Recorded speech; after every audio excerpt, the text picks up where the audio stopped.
Hello, everyone. Connor Lokar here, checking in for another ITR Economics Trends Talk.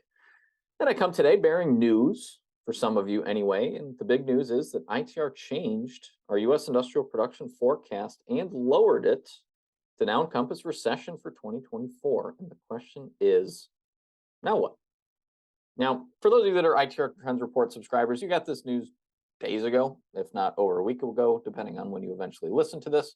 But for some of you listeners, this actually might be the first time you're hearing of our big forecast change. And it is big. I mean, ITR, we pride ourselves on accurate long-term forecasts, and we're darn good at it, if I do say so myself. So when we change a macro forecast like this, and especially when it's the largest economy on Earth, it is a big deal. For reference, our prior U.S. industrial production forecast was in place since July 2021. So we got almost 18 months of run out of that one. And it was running at an accuracy rating north of 98%, by the way, before we made this most recent change in terms of actual performance relative to forecast, which is pretty good.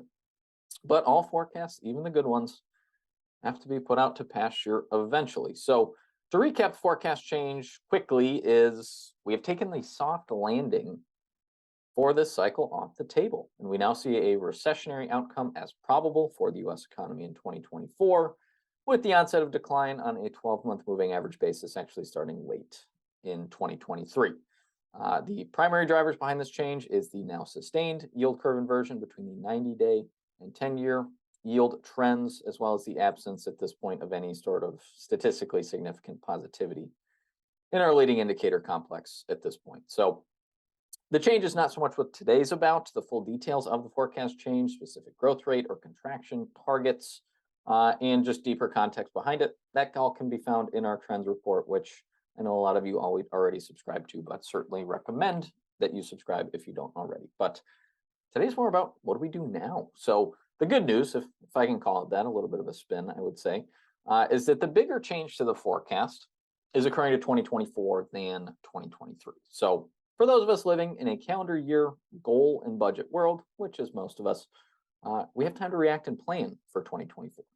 Your 2023 expectations really shouldn't change a whole lot based on this forecast provision, perhaps slightly lowered a bit with some bias as far as weakness late in the year. But as far as what to do now, here's your checklist. This is what you need to follow to assess individual impact to your business. So number one at the highest level is, do you have a history of responding to yield curve inversions?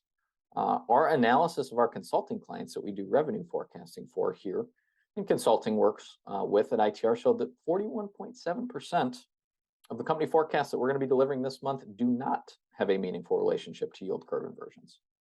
Put another way, that also means that almost 2/3 of our client base this month does have a relationship. So you're going to want to answer and find out which camp do you fall in there.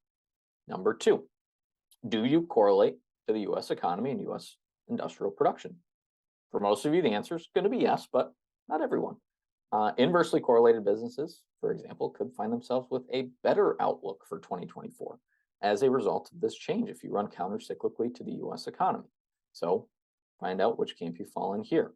Number three, and this is a big one, I think. Do you lead or lag the U.S. economy? If your business has a lagging relationship to the U.S. economy of several months or quarters, it's improbable that you really have to worry much at all about 2023, and most of your anxiety is going to fall in 2024 and might even leak into 2025, depending on how much the U.S. economy leads your business.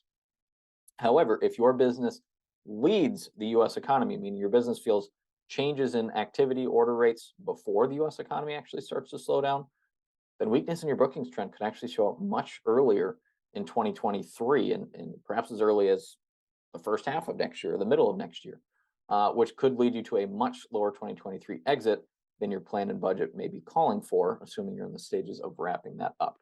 And then finally, and this one's a little bit harder probably, but what potential COVID echoes might amplify or offset this weakness? And I think my last recording in November, we talked about these COVID echoes, and I detailed housing as a biggie, that it's not only a leading sector, but it's also a major COVID echo sector, which was stimulated way over pre-COVID trend and is now being punished in this high interest rate environment and would be a higher risk sector for 2023.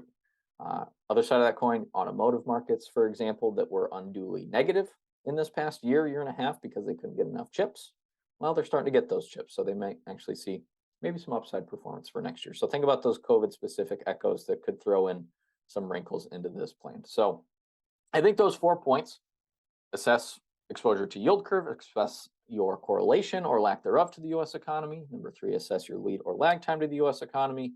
And then still thinking about some of those lingering COVID effects. I think that makes for a reasonable damage assessment plan to follow and try to understand how this forecast change impacts you.